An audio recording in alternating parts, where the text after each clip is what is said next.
반갑습니다. 여러분들의 투자가 행복했으면 좋겠습니다. 캐시메이커 문서진입니다.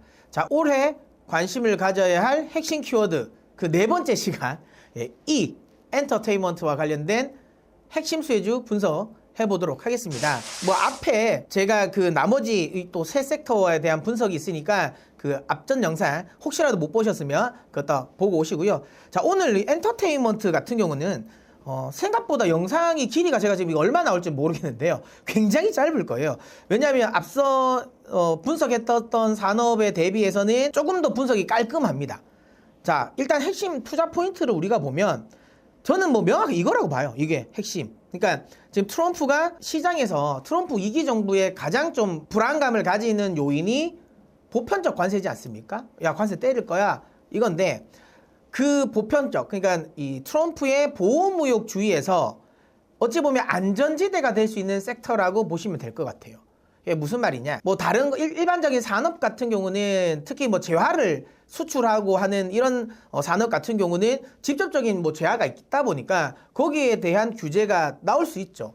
하지만 이 엔터테인먼트 같은 이 문화와 관련된 부분은 뭔가를 이 규제를 하기가 어렵다는 거죠. 물론 뭐 중국처럼 뭐 한알령을 통해 가지고 이렇게 규제할 수도 있지만 우리가 그래도 미국이라는 나라가 그렇게 중국처럼 이런 식의 한알령을 내리지는 않지 않겠습니까? 예, 그런 점을 감안하면 트럼프 입장에서도 우리나라 특히 뭐 K-팝이라든지 K-컬처가 미국 내에 수출되고 있는 거를 뭐 딱히 뭔가를 막고 보호 관세를 매기기가 애매할 겁니다. 그래서 이 엔터테인먼트 산업은 트럼프 2기 정부 하에서의 좀 안전지대 역할을 할 수 있는 섹터라고 생각이 되고요. 중요한 건 이게 뭐 핵심 키포인트긴 한데요. 단순히 이것만 있는 건 아닙니다. 작년 같은 경우는 지금 엔터테인먼트 관련 기업들의 실적이 엉망진창이었지 않습니까? 많은 노이즈들이 있었어요. 뭐 그러니까 각각의 소속사별로 뭐 아티스트들과의 뭐 분쟁과 관련된 부분 뭐 이런 것들 굉장히 많았고요. 특히 음반 판매량이 완전히 확 꺾여버렸죠. 이거 뭐 뒤에 한번 또 말씀드리겠지만 거기에 핵심 요소가 중국 시장에서의 음반 판매가 확 줄어드는 거거든요. 여기가 그러면 한알령 때문인가? 아니죠. 이미 한알령과 관련된 부분은 계속 이어져 있었던 상황에서도 음반 판매는 굉장히 많이 늘어났었거든요. 그러면 이게 왜 이렇게 음반 판매량이 떨어졌냐라는 건데요. 시장에서 분석하는 건 그겁니다. 특별한 이슈라기보다 코로나가 유행하면서 아무래도 이런 대면을 특히 이제 콘서트를 통해서 아이돌이나 아티스트들을 보기가 어려웠잖아요. 그런 소비를 음반을 통해서 소비를 했던 거죠. 그러면서 엄청나게 많은 음반 소비가 늘어났는데 아무래도 이제 코로나가 끝나고 그리고 이제 주요 아티스트들이 콘서트를 열기 시작하면서 이제 음반에 대한 수요가 이제 줄어들었다라고 보시면 될 것 같아요. 거기에 대한 부분 때문에 작년에 대부분의 주요 기획사들이 음반 판매량이 꺾이면서 실적이 안 좋아졌는데요. 최근에는 이 부분이 다시 좀 안정화가 되면서 다시 상승을 하고 있다는 것이죠. 그러니까 소속사별로 이런 음반 판매량이라든지 각각 소속사의 아티스트와 관련된 노이즈가 이제 올해는 해소가 된다라는 거고요. 그럼으로 인해서 실적은 회복세를 보일 가능성이 높다라는 거죠. 자, 그 다음에 지금까지는 좀 무료화를 했었던 플랫폼이 이제 유료화로 많이 전환되고 있다라는 거죠. 뭐 이런 것들이 또 추가 부수적인 수익을 거둘 수 있는 환경이 되었다라는 겁니다. 자, 이 표를 한번 보시겠습니다. 보시면 아시겠지만 뭐 엔터 44의 앨범 판매량 추인데요. 여기 여러분들이 눈에 확 띄시죠? 코로나를 기점으로 해서 엄청나게 가파르게 음반 판매량이 늘어났다가 작년에 갑자기 뚝 떨어진 게 보이시죠? 자, 여기에 핵심은 중국이었습니다. 중국 쪽의 앨범 수출 금액이 코로나 이후에 급격하게 늘었다가 작년에 급격하게 떨어졌죠. 하지만 최근 들어서는 다시 회복이 되고 있다는 거죠. 여기 보시는 것처럼 다시 회복이 되고 있다는 거고요.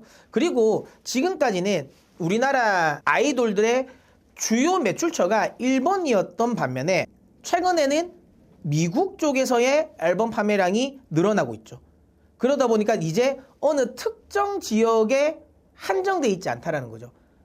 우리가 이제 흔히 말하는 이제 매출처가 다변화됐다라고 보시면 되고요. 그러니까 특정적인 뭔가 이슈, 정치적 이슈에 의해서 실적이 변동성을 키우는 부분은 좀 완화가 되었다라고 생각하시면 됩니다. 그만큼 엔터테인먼트의 체질이 강화됐다. 이렇게 이해하시면 좋을 것 같습니다. 자, 이런 영업 환경 속에서 앞서도 말씀드린 것처럼 지금까지 무료화를 했었던 이 플랫폼들도 이제 유료화를 하면서 추가적인 부수 수익이 나오고, 그 다음에 월드 투어, 주요 아이돌 그룹들의 월드 투어가 또 본격화되고 있다라는 점, 이런 점들을 감안해서 여기 보시면 주요 엔터사들의 영업이익이 이제 다시 늘어난다. 확실하게 여기 보시면 아시겠지만 작년이 어찌 보면 바닥이었다라고 보실 수 있을 것 같아요. 그래서 점진적으로 이렇게 상승하는 흐름을 보이고 있다. 꺾였던 게 다시 올라가고 있다라는 거죠. 자, 이 표는 앞서도 이야기 드렸던 대표적인 이제 플랫폼이라고 볼 수 있는 위버스. 이게 지금까지는 좀 무료가 많았어요. 근데 이 위버스가 이제 최근 들어 업그레이드를 하면서 인앱 광고를 넣기 시작했고요. 그리고 여기 보시면 이제 구독 서비스도 하기 시작했습니다. 그래서 뭐 연간 3만 원 내고 뭐 월 뭐 4,500원 이런 식으로 해서 좀 구독 서비스를 하면서 유료화를 하고 있다라고 보시면 될 것 같아요. 자, 그러면 이 중에 우리가 관심을 가져볼 만한 종목은 어떤 종목이 될까라는 건데요. 저는 그냥 이 두 종목을 찍었습니다. 굉장히 앞선 영상 대비해서 수혜주가 굉장히 좀 깔끔하죠. 네. 저는 이 두 회사밖에 없는 것 같아요. 물론 뭐 다른 뭐 YG라든지 그 다음에 SM 역시도 좋아요.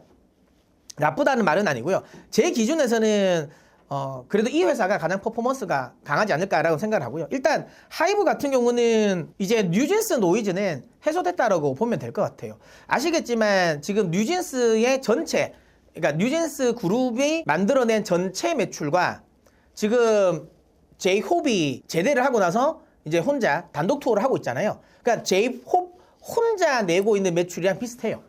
그러니까 뉴진스가 매출에서 빠지는 부분을 BTS가 이제 군에서 돌아오면서, 물론 뭐 완전체는 올해는 아니라고 하는 것 같더라고요. 뭐 빨라야 올해 연말 아니면 내년 정도가 이제 완전체로 활동을 한다라고 보고 있고, 그래도 한 명 한 명씩 지금 계속 개인 활동을 할 수 있다라는 거고요. BTS가 주는 게 있죠. 그러니까 뭐 예를 들어 7명이 모여서 당연히 활동을 하는 게 아무래도 파괴력은 크긴 하죠. 하지만 그 7명 따로 개인별 활동을 한다고 해서 뭐 콘서트장이 뭐 비거나 뭐 이러진 않는다는 거죠. 그렇기 때문에 매출과 관련된 부분에 있어서의 BTS의 컴백은 하이브의 실적에 굉장히 긍정적인 영향을 미칠 거다라고 말씀드리도록 하겠습니다. 그리고 또 아무래도 이 뉴진스 사태로 인해서 하이브 레이블 산하에 있었던 주요 여성 아이돌 그룹들이 좀 활동이 조금은 제한되긴 했었거든요. 근데 이게 좀 마무리되는 시점이라서 다시 이제 하이브 레이블 안에 있는 또 다른 여성 아이돌이 또 올해는 또 활발하게 활동할 가능성이 높기 때문에